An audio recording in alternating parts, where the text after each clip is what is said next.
What if I told you there's a town in America where smoke rises from cracks in the ground, where the earth is too hot to touch, and where an underground inferno has been raging for over 6 decades?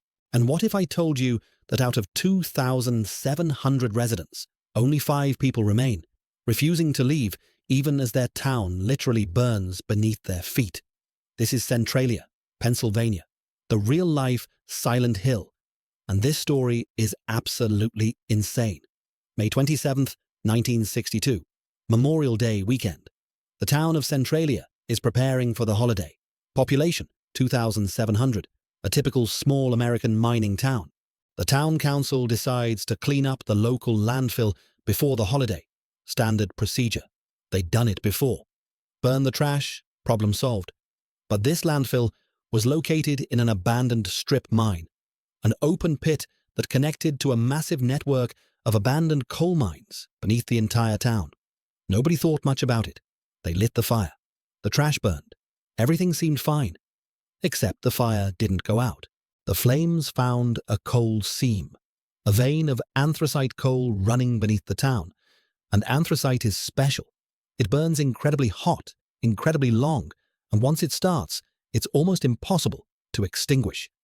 The fire began spreading underground, through abandoned mine tunnels, through coal seams, beneath streets, beneath homes, beneath everything. At first, nobody panicked. Mine fires happened sometimes. They'd put it out. They tried flushing the tunnels with water. The fire kept burning. They tried digging trenches to contain it. The fire went around them. They tried cutting off oxygen by sealing tunnels. The mine network was too vast, too complex. There were miles of tunnels, many unmapped. The fire kept spreading.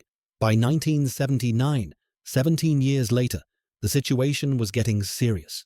A gas station owner named John Coddington checked his underground fuel tanks. The gasoline was 172 degrees Fahrenheit. It was nearly at combustion temperature. The ground beneath the gas station was superheated by the fire burning below. If it got just a bit hotter, the entire gas station would explode. That's when people started to realize this wasn't going away. Then came February 14th, 1981, Valentine's Day, a day that would change everything. 12-year-old Todd Domboski was playing in his grandmother's backyard when the ground suddenly opened beneath him. A sinkhole, 4 feet wide and 150 feet deep, created by the fire collapsing the earth. Todd fell in. He caught himself on exposed tree roots, legs dangling into a smoking abyss.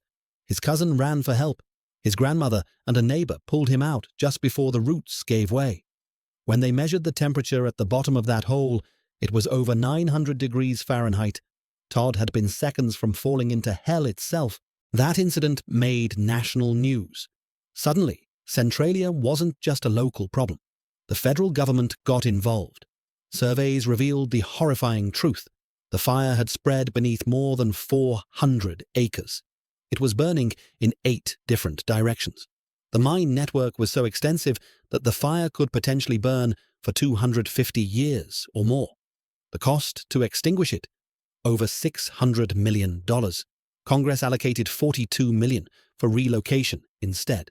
The government's solution was simple. Abandon Centralia. Relocate everyone. Let the town die. Most residents took the buyout. They packed up and left, watching their hometown disappear in the rearview mirror. But not everyone. Some residents refused. This was their home. Their families had lived here for generations. They weren't going to let the government force them out. A bitter legal battle ensued. Holdouts versus the federal government. Throughout the 1980s and 90s, Centralia transformed into a ghost town. Buildings demolished, streets cracked and buckled from the heat below, smoke rising from fissures in the ground. The famous graffiti highway appeared, a section of Route 61 that had buckled so badly from underground heat that it was abandoned. People covered it with spray paint, creating a surreal art installation in the middle of nowhere. The temperature of the ground in some areas reached 500 degrees Celsius. Snow would melt instantly. Vegetation died. Trees grew twisted and stunted in the toxic soil. Carbon monoxide seeped from the ground. Sinkholes appeared randomly. The earth itself became treacherous.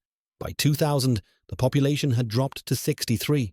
By 2010, only 10 remained. In 2013, the government made its final move. They seized the remaining properties through eminent domain. The holdouts could stay in their homes until they died, but they no longer owned the land.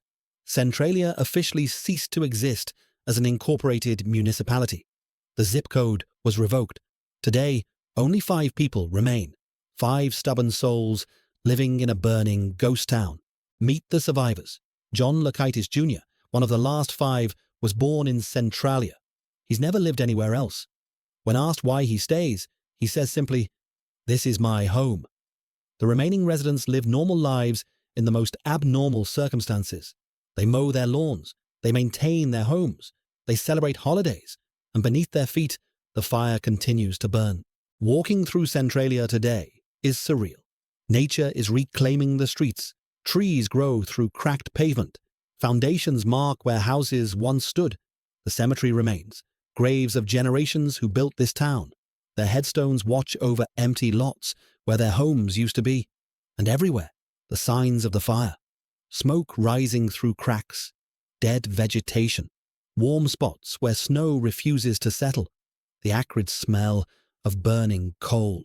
The graffiti highway became a pilgrimage site for urban explorers and artists. Thousands visited yearly, adding their mark to the doomed road. But in 2020, even that was taken away. The state covered the highway with dirt to discourage trespassers. The colourful tribute to Centralia's slow death buried under tons of soil. Scientists monitor the fire continuously. Thermal imaging shows its extent. The fire has spread to over 400 acres underground, burning in multiple directions simultaneously. It's consuming an estimated 400 tons of coal per year at a depth of up to 300 feet. Every year, it spreads a little further. Every year, the ground becomes less stable. Here's the thing that makes your mind reel. This fire could burn for another 250 years, maybe longer. Children born today could grow old and die, and this fire will still be burning. Your great-great-grandchildren might still be able to visit Centralia and see smoke rising from the ground. It's essentially unstoppable. The coal seams run too deep, spread too far, connect in too many ways. Extinguishing it would require excavating and removing millions of tons of earth. The cost would be astronomical. And for what? To save a town that no longer exists? So the fire burns on, patient, relentless, consuming the earth 1 ton at a time. Centralia inspired the Silent Hill video game series. The fog, the abandoned town, the sense of wrongness, all drawn from this real place. Thousands of tourists visit every year. They walk the abandoned streets. They touch the warm ground. They photograph the smoke rising from the earth. Some find it fascinating. Others find it deeply unsettling. There's something fundamentally wrong about ground that's too hot to touch, about smoke rising from cracks in a suburban street. It breaks the basic rules of how the world should work. The remaining 5 residents have become minor celebrities. Documentaries film them. Journalists interview them. People ask why they stay. The answer is always some variation of the same thing. It's home, but there's something else too. A kind of stubborn defiance. The government said leave. The fire said leave. They said no. In a way, they won. They're still there. The town may be gone, but they remain. John Lakaitis tends his garden. The plants grow, despite everything. Life persists, even in a burning town. He knows that when he and the other 4 are gone, Centralia will finally be completely abandoned. No human voices, no lights in windows. Just smoke, silence, and the eternal fire below. But for now, there are still 5. 5 people who refuse to let their town die completely. 5 witnesses to one of the strangest ongoing disasters in American history. The fire that started with a simple trash burning in 1962 continues today. 62 years and counting. It's burned through 3 generations. It's outlasted the Soviet Union. It's older than the internet. It's been burning longer than most people reading this have been alive, and it will continue burning long after we're all gone. Centralia stands as a monument to human hubris, a reminder that some mistakes can't be undone, that sometimes nature wins. A trash fire that became an eternal flame, a thriving town that became a smoking ruin. 2,700 residents reduced to 5, all because of one fire that nobody bothered to fully extinguish on a Memorial Day weekend in 1962. The town that's been burning for 62 years, the real-life Silent Hill, Centralia, Pennsylvania, where the ground itself is alive with fire, and 5 stubborn souls refuse to leave. The story isn't over. It won't be over in our lifetimes. The fire burns on.